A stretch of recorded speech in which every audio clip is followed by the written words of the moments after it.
ហើយផ្សេងខ្ញុំប្រាប់ថាមិនសិនហ្នឹងគឺយកទៅរៀនតែបងជឿអត់ជឿក៏ត្រូវជឿដែរព្រោះមិនសិនហ្នឹងម្ចាស់គាត់កំងស្ពេចប៉ុណ្ណឹងតែគាត់ថាគាត់យកទៅរៀនមែនព្រោះខ្ញុំថាស្ពេចហ្នឹងមានគេខ្លះមើលមកខ្ញុំហើយនេះស្ពេចហ្នឹងមើលមកវារបៀបដូចវា classic វាស្អាតមកបែបហ្មងវាថាយើងលេងសខ្មៅប៉ុន្តែនេះមិនមែនខ្មៅវាខ្មៅរបៀបបែកពណ៌ប្រផេះហើយខ្ញុំថាស្ពេចហ្នឹង detail វាមានខ្លះមកខ្ញុំប្រាប់ចាស់សម្រាប់ CPU ក្នុងនេះយើងខ្ញុំ i7 អានេះគឺ i7 14 700F ហើយយើងប្រើកតុយ F ដោយសារតែយើងអត់មានត្រូវការប្រើ overclock ឲ្យផងយើងប្រើកតុយ F ក៏បានដែរហើយ M2 របស់គាត់យើងប្រើ Samsung 990 Pro មកទេ board ហ្នឹងដូចជា support បានដូចតាបាន3ដែរតែខ្ញុំចាំដោយសារនេះជា board B760 កតុយ A របស់ ROG អានេះគឺ B760A gaming Wi-Fi នេះសម្រាប់ GPU ក្នុងនេះយើងប្រើជាមួយនឹង ROG Astral អានេះគឺ RTX 58 ROG សេរីពួកបាន20 30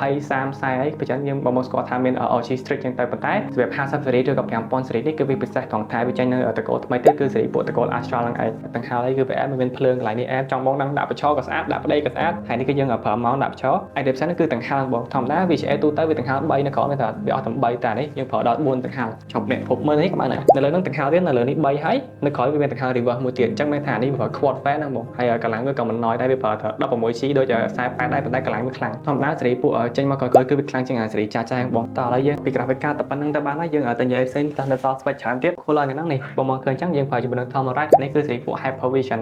360វាទាំងហើយ3ហើយវាមានខ្សែមកចេះស្អាតមែនទែនវាសាមញ្ញវាតែមកប្រទេសច្រងហ្នឹងហើយបាន screen ធំមកលំបងវាអត់ធំខ្លាំងពេកដូចសេរីពួក NZ ទេហើយសម្រាប់ RAM យើងប្រើជាមួយនឹង iPower អានេះគឺ iPower 32 ជាងបងមកដើម 610G អានេះ1 2យើងនៅសល់2 slot ទៀតយើងអាចថែមបាន Apple វិញបងឃើញខាស់រៀងណែនអញ្ចឹងមែនប៉ុន្តែវាអត់ហប់ខ្យល់ទេសារតែវាធំជាង VGA ទេទាំងហើយយើងប្រើខាងយើងប្រើ reverse យកខ្យល់ចូលជាមួយនឹង exhaust fan យើងយកចេញនៅលើហើយនឹងក្រោយដូចទាំងហើយទូទៅគេប្រើអញ្ចឹងឯងហើយ spec នេះក៏យកទៅរៀនដឹងថាគាត់រៀនខាងអីដែរថាគាត់ចង់បាន demand របស់គាត់គឺប៉ុណ្ណឹងបើសិនយ៉ាងងាយមកទៅបើសិនជាគាត់ចង់ឲ្យ match ជាមួយនឹង CPU របស់គាត់យើងអាចឡើងទៅ i9 13 14អញ្ចឹងទៅប្រើជាមួយនឹង 58 របស់គាត់ហ្នឹងព្រោះ 58 នេះវាខ្លាំងពេកហើយឲ្យផ្សេងៗដូចរបស់លម្អអីដូចយើងមាន shimmer plus អញ្ចឹងទៅហើយ cache នេះងាយមកទៅគាត់ចង់លេងរបៀបថាចង់ time screen time អីថែមនៅលើនេះឬក៏នៅណាក៏យើងអាចឆ្នៃឲ្យបានតែសងលើតម្រូវការភ្ញៀវវិញរឿងថារបស់ផ្លែៗបងកំផៃទុកចិត្តលើពីស្ផាតចង់បានផ្លែមិនច្រកបានដែរហើយអាហ្នឹងដូចជា spec មានតែប៉ុណ្្នឹងហើយបងចាំមើលតែ performance នឹងមើល B-roll តិចទៅ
ការ performance មិនអញ្ចឹងយើងលេងទៅលើ Marvel Rival Valorant ហើយមួយនារកាយហ្នឹងហើយ performance គឺវាទទួលបានលើ screen ខ្ញុំដាក់ឲ្យមើលហ្នឹងឯងខ្ញុំនិយាយយឺតៗមកស្ដាប់បានទេបើអី